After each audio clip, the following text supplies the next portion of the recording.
ആകാശവാണി. നമസ്കാരം. വാർത്തകൾ വായിക്കുന്നത് തുളസീദാസ് പരമേശ്വരൻ.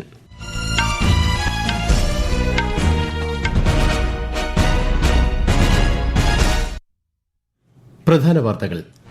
പ്രധാനമന്ത്രി നരേന്ദ്രമോദി ഇന്ന് Myanmar president U Min Aung ലേങ്ങുമായി ന്യൂഡൽഹിയിൽ കൂടിക്കാഴ്ച നടത്തും. ഇന്ത്യ ഓസ്ട്രേലിയ പ്രതിരോധ മന്ത്രിതല സംഭാഷണത്തിന്റെ രണ്ടാം പതിപ്പ് ഇന്ന് ന്യൂഡൽഹിയിൽ. കൃഷിയിടങ്ങളുടെ സംരക്ഷണം ലക്ഷ്യമിട്ടുള്ള ഖേത് ബച്ചാവോ അഭിയാൻ പ്രചാരണ പരിപാടി കേന്ദ്രമന്ത്രി ശിവരാജ് സിംഗ് ചൌഹാൻ ഇന്ന് ഉദ്ഘാടനം ചെയ്യും. മധ്യവേനൽ അവധിക്ക് ശേഷം കേരളത്തിൽ സ്കൂളുകൾ ഇന്ന് തുറക്കുന്നു.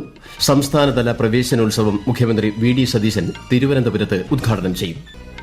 സംസ്ഥാനത്ത് ശക്തമായ മഴയ്ക്ക് സാധ്യത. 9 ജില്ലകളിൽ മഞ്ഞ ജാഗ്രത. കേരള ലക്ഷദ്വീപ് തീരങ്ങളിൽ മത്സ്യബന്ധനത്തിന് വിലക്ക്. വിരാട് കോഹ്ലിയുടെ അപരാജിത അർദ്ധ സെഞ്ചുറിയുടെ കരുത്തിൽ IPL കിരീടം നിലനിർത്തി റോയൽ ചലഞ്ചേഴ്സ് ബംഗളൂരു. വാർത്തകൾ വിശദമായി. ഇന്ത്യ സന്ദർശനം തുടരുന്ന Myanmar president U Min Aung Hlaing പ്രധാനമന്ത്രി നരേന്ദ്രമോദിയുമായി ഇന്ന് ന്യൂഡൽഹിയിൽ കൂടിക്കാഴ്ച നടത്തും. സുരക്ഷ, കണക്ടിവിറ്റി എന്നിവ ഉൾപ്പെടെ മ്യാൻമറും ഇന്ത്യയും തമ്മിലുള്ള ചരിത്രപരവും നാഗരികവുമായ ബന്ധം കൂടുതൽ ശക്തിപ്പെടുത്തുന്നത് സംബന്ധിച്ച് ചർച്ച ചെയ്യും. ഓങ് ലേങ് ഇന്നലെ ദേശീയ സുരക്ഷാ ഉപദേഷ്ടാവ് അജിത് ഡോവലുമായി കൂടിക്കാഴ്ച നടത്തിയിരുന്നു. മ്യാൻമർ പ്രസിഡന്റ് നാളെ മുംബൈ സന്ദർശിക്കും. ഇന്ത്യ ഓസ്ട്രേലിയ പ്രതിരോധ മന്ത്രിതല സംഭാഷണത്തിന്റെ രണ്ടാം പതിപ്പ് ഇന്ന് ന്യൂഡൽഹിയിൽ നടക്കും. രാജ്യരക്ഷാമന്ത്രി രാജ്നാഥ് സിംഗ്, ഓസ്ട്രേലിയൻ ഉപപ്രധാനമന്ത്രിയും പ്രതിരോധ മന്ത്രിയുമായ റിച്ചാർഡ് മാർലസ് എന്നിവർ സംവാദത്തിന് നേതൃത്വം നൽകും. പ്രതിരോധ സുരക്ഷാ സഹകരണം, സൈനിക ക്ഷമത, വ്യാവസായിക സഹകരണം എന്നിവ ചർച്ചയാകുമെന്ന് പ്രതിരോധ മന്ത്രാലയം അറിയിച്ചു. ഉഭയകക്ഷി പ്രതിരോധ ബന്ധം കൂടുതൽ ശക്തിപ്പെടുത്തൽ, തന്ത്രപരമായ സഹകരണം വർദ്ധിപ്പിക്കൽ, ഇൻഡോ പസഫിക് മേഖലയിലെ സുരക്ഷ എന്നിവയും പരിപാടിയിലൂടെ ലക്ഷ്യമിടുന്നു. കൃഷിയിടങ്ങളുടെ സംരക്ഷണം ലക്ഷ്യമിട്ടുള്ള ഖേത് ബച്ചാവോ അഭിയാൻ പ്രചാരണ പരിപാടി കേന്ദ്രമന്ത്രി ശിവരാജ് സിംഗ് ചൌഹാൻ ഇന്ന് മധ്യപ്രദേശിൽ ഉദ്ഘാടനം ചെയ്യും. പ്രചാരണം 1 മാസം നീണ്ടുനിൽക്കും. രാസവളങ്ങളുടെ സന്തുലിതവും വിവേകപൂർണവുമായ ഉപയോഗം, കാലാവസ്ഥാ വെല്ലുവിളികൾ എന്നിവ കണക്കിലെടുത്ത് കർഷകർക്ക് സമയബന്ധിതമായ ബോധവൽക്കരണം, പഞ്ചായത്ത് തലത്തിൽ സജീവ ഇടപെടൽ, പദ്ധതി പ്രയോജനങ്ങൾ ഗ്രാമങ്ങളിൽ നേരിട്ടെത്തിക്കൽ എന്നിവ ലക്ഷ്യമിട്ടാണ് പ്രചാരണ പരിപാടി. ഇന്ത്യയുടെ ജലഗവേഷണ രംഗം ശക്തിപ്പെടുത്തുന്നതിനായി കേന്ദ്ര ജലശക്തി മന്ത്രാലയം ഇന്ന് ന്യൂഡൽഹിയിൽ ദേശീയ ജലഗവേഷണ ശില്പശാല സംഘടിപ്പിക്കും. കേന്ദ്രമന്ത്രിമാരായ CR പാട്ടീലും ജിതേന്ദ്ര സിംഗും ചേർന്ന് ശില്പശാല ഉദ്ഘാടനം ചെയ്യും.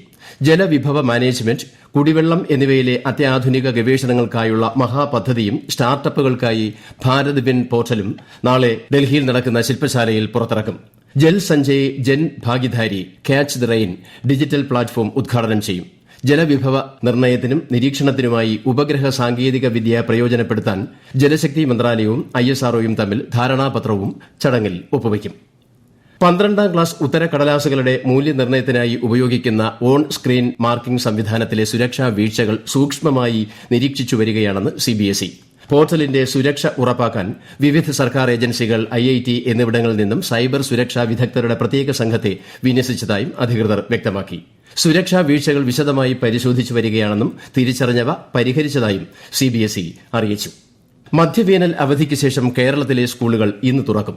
പ്രവേശനോത്സവത്തിന്റെ സംസ്ഥാനതല ഉദ്ഘാടനം Thiruvananthapuram Pattom government model girls higher secondary സ്കൂളിൽ മുഖ്യമന്ത്രി വി ഡി സതീശൻ നിർവഹിക്കും. സ്കൂൾ പ്രവേശനോത്സവത്തിൽ വിദ്യാർത്ഥികൾ സൈബർ സുരക്ഷാ പ്രതിജ്ഞ എടുക്കും. സൈബർ ഭീഷണികളെക്കുറിച്ച് കുട്ടികൾക്ക് അവബോധം നൽകുന്നതിനായി കേരള പോലീസിന്റെ സൈബർ ഡോം വിഭാഗമാണ് പരിപാടി നടപ്പാക്കുന്നത്. കൂടുതൽ വിവരങ്ങളുമായി ആകാശവാണി ലേഖകൻ സ്മിതി M. പള്ളുരുത്തി. സംസ്ഥാനതല പ്രവേശനോത്സവം രാവിലെ 9:30 മുഖ്യമന്ത്രി വി ഡി സതീശൻ ഉദ്ഘാടനം ചെയ്യും. വിദ്യാഭ്യാസ മന്ത്രി N. ഷംസുദ്ദീൻ അധ്യക്ഷത വഹിക്കും. ജില്ലാ അടിസ്ഥാനത്തിലുള്ള പ്രവേശനോത്സവങ്ങളും ഇതോടൊപ്പം നടക്കും. 3 ലക്ഷത്തോളം കുട്ടികൾ സംസ്ഥാനത്ത് ഉടനീളമുള്ള സ്കൂളുകളിലായി ഇന്ന് 1ാം ക്ലാസ് പഠനം ആരംഭിക്കും എന്നാണ് കണക്കുകൂട്ടുന്നത്. സ്കൂളുകളുടെ പരിസരങ്ങളിലും പ്രധാന കവലകളിലും രാവിലെ 7 മുതൽ 10 വരെയും വൈകിട്ട് 3 മുതൽ 5 വരെയും അധിക പോലീസ് ഉദ്യോഗസ്ഥരെ നിയോഗിച്ചിട്ടുണ്ട്. ഈ സമയത്ത് ടിപ്പർ ലോറികൾ ഓടിക്കുന്നതിന് നിരോധനമുണ്ടെന്ന് അറിയിച്ചിട്ടുണ്ട്. മുൻ മുഖ്യമന്ത്രി പിണറായി വിജയന്റെ മകൾ വീണയുടെ ഉടമസ്ഥതയിലുള്ള എക്സാലോജിക് കമ്പനിയുമായി ബന്ധപ്പെട്ട ED അന്വേഷണം സ്റ്റേ ചെയ്യണമെന്നാവശ്യപ്പെട്ട് CMRL നൽകിയ ഹർജി ഹൈക്കോടതി ഡിവിഷൻ ബെഞ്ച് ഇന്ന് പരിഗണിക്കും.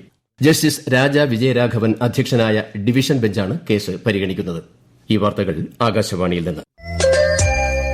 ആകാശവാണി വാർത്തകളും വാർത്താ അധിഷ്ഠിത പരിപാടികളും all India radio news Thiruvananthapuram YouTube ചാനലിലും all India radio news Thiruvananthapuram Facebook പേജിലും AIR News തിരുവനന്തപുരം ഇൻസ്റ്റഗ്രാം അക്കൌണ്ടിലും AIR News TVM X ഹാൻഡിലും ലഭ്യമാണ്.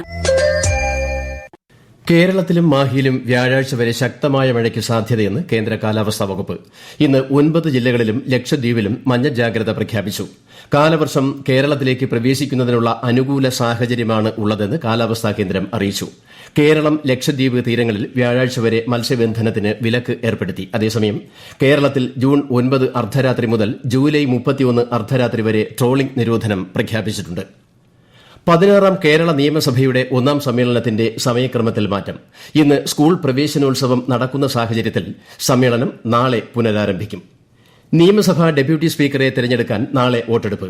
LDF-ൽ നിന്ന് മുഹമ്മദ് മുഹ്സിൻ പത്രിക നൽകിയതോടെയാണ് വോട്ടെടുപ്പ് വേണ്ടിവന്നത്. ഷാനിമോൾ ഉസ്മാനാണ് UDF സ്ഥാനാർത്ഥി. പട്ടാമ്പി MLA ആയ മുഹ്സിൻ CPI പ്രതിനിധിയാണ്. ഡെപ്യൂട്ടി സ്പീക്കർ സ്ഥാനത്തേക്ക് മത്സരിക്കേണ്ടെന്നാണ് BJP തീരുമാനം. 2026 IPL ക്രിക്കറ്റ് കിരീടം റോയൽ ചലഞ്ചേഴ്സ് ബംഗളൂരുവിന്. ഇന്നലെ രാത്രി അഹമ്മദാബാദ് നരേന്ദ്രമോദി സ്റ്റേഡിയത്തിൽ നടന്ന ആവേശകരമായ മത്സരത്തിൽ 5 വിക്കറ്റിനാണ് നിലവിലെ ചാമ്പ്യന്മാരായ ബംഗളൂരു ഗുജറാത്ത് ടൈറ്റൻസിനെ പരാജയപ്പെടുത്തിയത്. ആകാശവാണി പ്രതിനിധി സുരേഷ് ബാബു തയ്യാറാക്കിയ റിപ്പോർട്ടിലേക്ക്. ആവേശം വാരിവിതറിയ മത്സരത്തിൽ വിരാട് കോഹ്ലിയുടെ വെടിക്കെട്ട് അർദ്ധ സെഞ്ചുറിയുടെ കരുത്തിലായിരുന്നു ബംഗളൂരുവിന്റെ തുടർ കിരീട നേട്ടം. വിരാട് കോഹ്ലി 42 പന്തിൽ നിന്ന് 3 സിക്സറുകളും 9 ഫോറുകളും അടക്കം 75 റൺസോടെ പുറത്താകാതെ നിന്ന് ടീമിനെ വിജയ സോപാനത്തിലേക്ക് നയിക്കുകയായിരുന്നു. വെങ്കടേഷ് അയ്യർ 16 പന്തിൽ നിന്ന് 32 റൺസ് എടുത്ത് മികച്ച പിന്തുണ നൽകി. അർദ്ധ സെഞ്ചുറി നേടിയ വാഷിംഗ്ടൺ സുന്ദറിന്റെ 50 നോട്ടൌട്ട് പോരാട്ടമാണ് ഗുജറാത്തിന് ഭേദപ്പെട്ട സ്കോർ സമ്മാനിച്ചത്. കിരീട നേട്ടത്തിൽ RCB ബൌളേഴ്സും നിർണായകമായ പങ്കുവഹിച്ചു. റാസിഖ് സലാം 3 വിക്കറ്റും ഭുവനേശ്വർ കുമാർ, ജോഷ് ഹേസൽവുഡ് എന്നിവർ 2 വിക്കറ്റുകൾ വീതവും വീഴ്ത്തി. ഏകഭാരതം ശ്രേഷ്ഠഭാരതം പ്രചാരണത്തിന് കീഴിലെ യുവസംഗമത്തിന്റെ ഭാഗമായി ജമ്മു കാശ്മീർ, ലഡാക്ക് എന്നിവിടങ്ങളിൽ നിന്ന് 33 യുവ പ്രതിനിധികൾ കോഴിക്കോട് IIM-ൽ എത്തി. ഇന്ന് IIM കോഴിക്കോട് ക്യാമ്പസിൽ ഗവർണർ രാജേന്ദ്ര വിശ്വനാഥ് ആർലേക്കർ പ്രതിനിധി സംഘത്തെ അഭിസംബോധന ചെയ്യും. കണ്ണൂർ സർവകലാശാല ആസ്ഥാനത്ത് സ്ഥാപിച്ച ഫോക്ലോർ ആർട്ട് ഗാലറിയും കൈത്തറി മ്യൂസിയവും ഗവർണർ രാജേന്ദ്ര വിശ്വനാഥ് ആർലേക്കർ ഇന്ന് ഉദ്ഘാടനം ചെയ്യും. സർവകലാശാല പുതുതായി ആരംഭിക്കുന്ന ഡേറ്റാ സെന്ററിന്റെയും ഫോറിൻ ലാംഗ്വേജ് സെന്ററിന്റെയും ഉദ്ഘാടനവും ഗവർണർ നിർവഹിക്കും. 10 സംസ്ഥാനങ്ങളിലായി ഒഴിവുവരുന്ന 24 രാജ്യസഭാ സീറ്റുകളിലേക്കുള്ള തെരഞ്ഞെടുപ്പിന്റെ ഔദ്യോഗിക വിജ്ഞാപനം ഇന്ന് പുറപ്പെടുവിക്കും. മുൻ പ്രധാനമന്ത്രി HD ദേവഗൌഡ, കേന്ദ്രമന്ത്രി ജോർജ് കുര്യൻ, രാജ്യസഭയിലെ പ്രതിപക്ഷ നേതാവ് എന്നിവർ ഉൾപ്പെടെയുള്ള പ്രമുഖരുടെ കാലാവധിയാണ് ഈ മാസം അവസാനിക്കുന്നത്. ലോക ക്ഷീര ദിനാഘോഷത്തിന്റെ സംസ്ഥാനതല ഉദ്ഘാടനം മുഖ്യമന്ത്രി VD സതീശൻ ഇന്ന് തിരുവനന്തപുരത്ത് നിർവഹിക്കും. സെലിബ്രേറ്റിംഗ് വിമൻ ഫാർമേഴ്സ് എന്നതാണ് ഈ വർഷത്തെ ദിനാചരണ പ്രമേയം. സംസ്ഥാനത്ത് പുതുക്കിയ പാൽ വില ഇന്ന് പ്രാബല്യത്തിൽ വരും. ലിറ്ററിന് 4 രൂപയാണ് വർദ്ധിക്കുന്നത്. ഇതിൽ 3 രൂപ 35 പൈസ കർഷകർക്ക് ലഭിക്കുമെന്ന് മിൽമ അറിയിച്ചിരുന്നു. തൈരിന് കിലോയ്ക്ക് 10 രൂപയും വർദ്ധിക്കും. മുഖ്യമന്ത്രി സുവേന്ദു അധികാരി നേതൃത്വം നൽകുന്ന പശ്ചിമബംഗാൾ മന്ത്രിസഭ വിപുലീകരിക്കുന്നു. 35 പുതിയ മന്ത്രിമാരെ മന്ത്രിസഭയിൽ ഉൾപ്പെടുത്തും. ഇന്ന് രാവിലെ 11 മണിക്ക് ലോക്ഭവനിൽ സത്യപ്രതിജ്ഞാ ചടങ്ങ് നടക്കും. ഇതോടെ സംസ്ഥാന മന്ത്രിസഭയുടെ ആകെ അംഗസംഖ്യ 41 ഉയരും. ഹിമാചൽ പ്രദേശിലെ 4 മുനിസിപ്പൽ കോർപ്പറേഷനുകളിലേക്ക് നടന്ന തെരഞ്ഞെടുപ്പിൽ 3 എണ്ണവും നേടി BJP. ധർമ്മശാല, സോളൻ, മാണ്ഡി എന്നിവിടങ്ങളിൽ പാർട്ടി വൻ വിജയം നേടി. Palampur municipal corporation Congress party നേടി. ശ്രീബുദ്ധന്റെ പ്രധാന ശിഷ്യന്മാരായ അർഹദ് സാരിപുത്രന്റെയും അർഹദ് മഹാ മൊഗല്ലാനന്റെയും തിരുശേഷിപ്പുകൾ മംഗോളിയൻ തലസ്ഥാനമായ ഉലാൻ ബാത്തറിലുള്ള മഠത്തിൽ ആചാരപൂർവ്വം പ്രതിഷ്ഠിച്ചു. ഈ വർഷത്തെ ബുദ്ധപൂർണിമ ആഘോഷങ്ങളുടെ ഭാഗമായാണ് ഈ ചടങ്ങുകൾ നടന്നത്. പ്രധാന വാർത്തകൾ വീണ്ടും. പ്രധാനമന്ത്രി നരേന്ദ്രമോദി ഇന്ന് Myanmar president U Min Aung ലേങ്ങുമായി ന്യൂഡൽഹിയിൽ കൂടിക്കാഴ്ച നടത്തും. ഇന്ത്യ ഓസ്ട്രേലിയ പ്രതിരോധ മന്ത്രിതല സംഭാഷണത്തിന്റെ 2ാം പതിപ്പ് ഇന്ന് ന്യൂഡൽഹിയിൽ. കൃഷിയിടങ്ങളുടെ സംരക്ഷണം ലക്ഷ്യമിട്ടുള്ള ഖേത് ബച്ചാവോ അഭിയാൻ പ്രചാരണ പരിപാടി കേന്ദ്രമന്ത്രി ശിവരാജ് സിംഗ് ചൌഹാൻ ഇന്ന് ഉദ്ഘാടനം ചെയ്യും. മധ്യവേനൽ അവധിക്ക് ശേഷം കേരളത്തിൽ സ്കൂളുകൾ ഇന്ന് തുറക്കുന്നു. സംസ്ഥാനതല പ്രവേശനോത്സവം മുഖ്യമന്ത്രി VD സതീശൻ തിരുവനന്തപുരത്ത് ഉദ്ഘാടനം ചെയ്യും. സംസ്ഥാനത്ത് ശക്തമായ മഴയ്ക്ക് സാധ്യത. 9 ജില്ലകളിൽ മഞ്ഞ ജാഗ്രത. കേരള, ലക്ഷദ്വീപ് തീരങ്ങളിൽ മത്സ്യബന്ധനത്തിന് വിലക്ക്. വിരാട് കോഹ്ലിയുടെ അപരാജിത അർദ്ധ സെഞ്ചുറിയുടെ കരുത്തിൽ IPL കിരീടം നിലനിർത്തി റോയൽ ചലഞ്ചേഴ്സ് ബംഗളൂരു. വാർത്തകൾ കഴിഞ്ഞു. അടുത്ത വാർത്താ പ്രക്ഷേപണം ഉച്ചയ്ക്ക് 12:30.